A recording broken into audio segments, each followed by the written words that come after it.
Quite rightly, Mazda was unwilling to fundamentally change the design of this 4th generation MX-5, but it has been active in continually updating it. Here we look at the 2024 model year upgrade to this ND series design, which brought a sharper look and various handling updates. As before, there are 1.5 and 2 litre petrol engine options for the Roadster and RF body styles, and as usual with an MX-5, anything this model lacks in outright power, it more than makes up for in agility and tactility. As before, this is a hard car not to like. So, what's it like to drive? Well, MX-5 motoring has never been about ultimate power, and it still isn't. The two Skyactiv G petrol engines that are on offer are 132 PS 1.5 litre unit, and the 184 PS 2 litre power plant that we're trying here seem to offer modest performance stats on paper. On the road though, a real roadster experience awaits you in this Mark IV model. It feels sharp and eager through the turns thanks to a dietary development program which saw over 100 kilograms trimmed from the curb weight. The Feelsome electric power steering system plays its part too, offering great feedback between rubber and road and absolutely ensuring that you're encouraged to make the very most from the performance on offer. And that sees this 2 litre model make 62 miles an hour from rest in 6.5 seconds en route to 136 mph. Buyers choosing the manual version of the 2 litre variant get a few extra dynamic aids, sport suspension, stiffer Bilstein dampers, and with this model year 2024 car, an improved asymmetric limited slip differential for extra traction. Nearly all MX-5s also now get a useful track mode for the DSC stability system. That's a boon on damp track days. That's one of a number of engineering changes that have been made to this ND series model since its original 2015 launch. The 2022 update, for example, saw the introduction of Mazda's clever KPC, or Kinematic Posture Control System. This is a setup that's designed to increase stability during cornering without impacting the purity of the car's handling and driver engagement.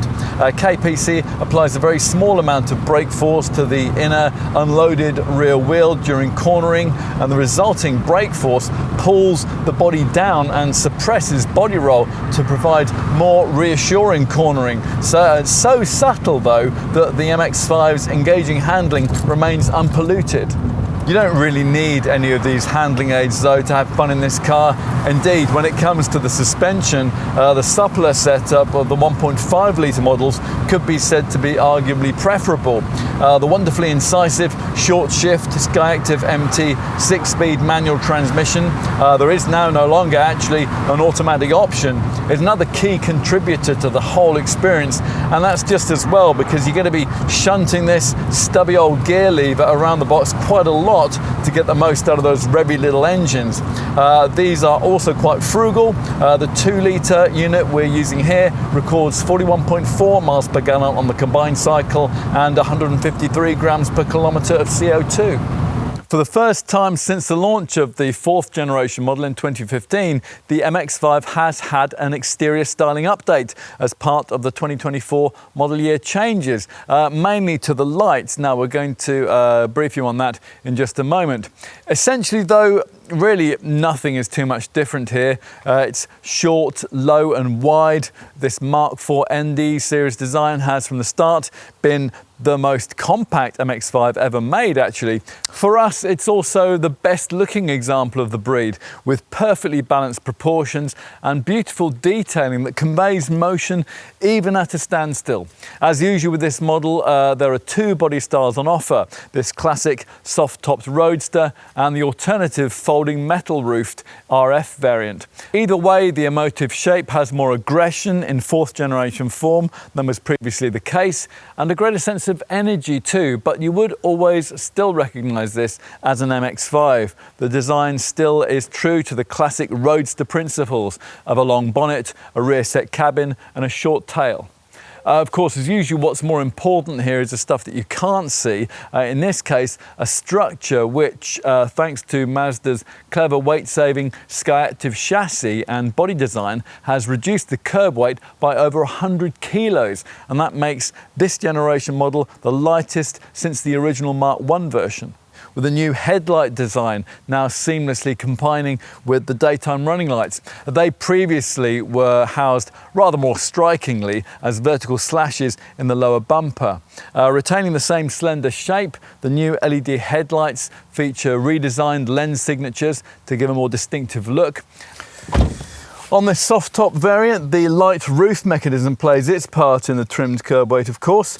This is a kind of simple, manually operated fabric hood that a car of this kind should have. It's lighter and easier to use than it was with the pre-2015 era MX-5. Opening or closing it requires much less effort than was required with those older designs, so it's easier to just reach behind you and pull up the roof with one hand.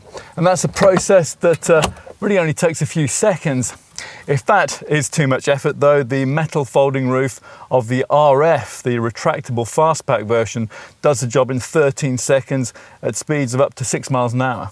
We'd stick with this soft top variant primarily because it looks so much better when the roof's up.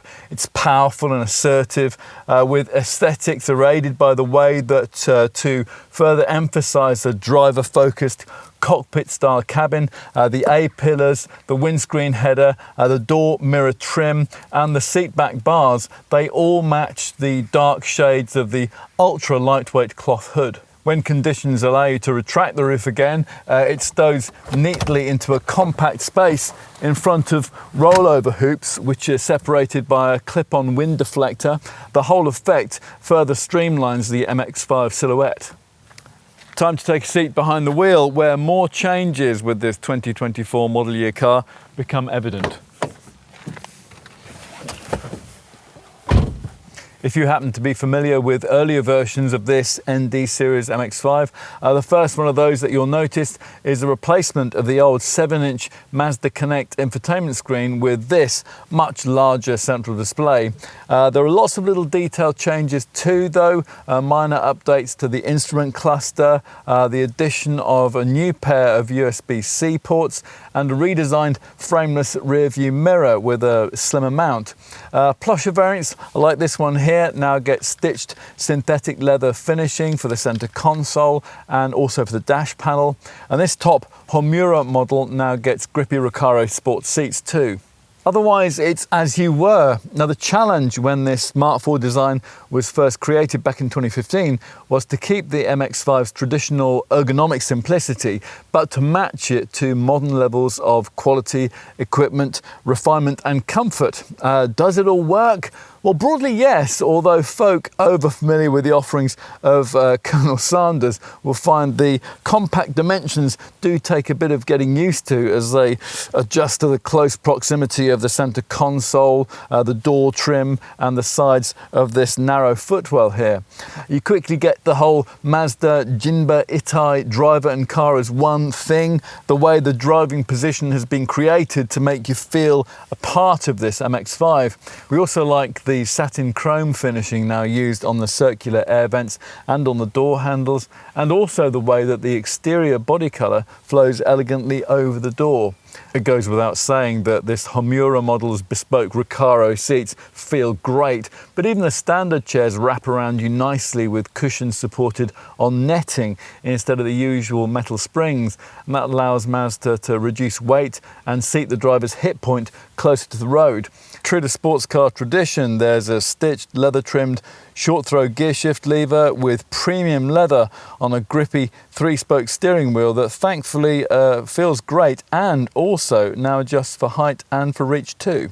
Through it, as usual, in an MX-5, you view 3 satin chrome ringed gauges with a large rev counter centrally positioned in pride of place to the left of the speedometer.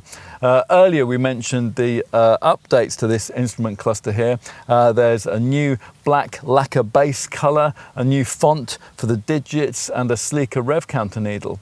Just about anything else you need to know can be found here on the standard Mazda Connect infotainment screen, which, as we said earlier on, is now bigger. It's increased in size to 8.8 inches for this model year 2024 car. That's enabled clearer mapping and touchscreen functionality too, for the wireless Apple CarPlay and wired Android Auto smartphone mirroring systems when the car's stationary. As before, this monitor is positioned high on the center of the dashboard in your natural line of sight, and although it features touchscreen and voice control, you can still more easily operate the thing with the silver rotary multimedia commander controller that you'll find just behind the gear stick here. As for practical touches, well, you wouldn't expect normally many of these in a Roadster, particularly given that in this one there are no door pockets, no sun visor ticket clips, and you don't even get a glove box actually. Things though aren't too bad in this regard. There's a shallow storage compartment just behind the conventional handbrake for phones and sunglasses. There's a further recess at the base of the center stack there with built-in twin USB-C ports. Mentioned that earlier, I think. Otherwise, though, your stowage needs will be restricted to the very limited capacity of this tiny boot. Move out back here, and on the face of things, trunk capacity looks to have been a casualty of Mazda's decision with the ND series design in 2015 to downsize the car. Capacity has fallen by 20 litres to just 130 litres in this Mark IV model. Now, the Japanese designers have always contended that this ND series design hasn't really suffered in boot capacity terms as a result of the change, claiming that to compensate, the area's been redesigned for greater usability. For the final word on this fourth generation MX-5, let's turn to the first thoughts of designer Masashi Nakayama when he sat down to create it. This, he decided, must be a car its customers would want to hold on to, one that could be driven for 20 years. Nakayama imagined himself as the owner of such a machine and simply hated the idea of eventually becoming bored of it. The thought of this, he said, was just too sad. I wanted this to be a car that I would love for a very long time, just as I do the original MX-5. Not everyone gets the MX-5 experience, of course. Certainly won't appeal to those who prioritise power or people needing the practicality of a hot hatcher or sports coupe. At the other extreme, a specialist sports car maker like Caterham or Ariel could offer you a more intense experience, although that's one that would be, for the most part, largely irrelevant for public road use. That is where this Mazda excels. You don't need a test track, a racing driver's touch, or a lottery winner's wallet with this car. Just a back to basics love of driving, the way it ought to be.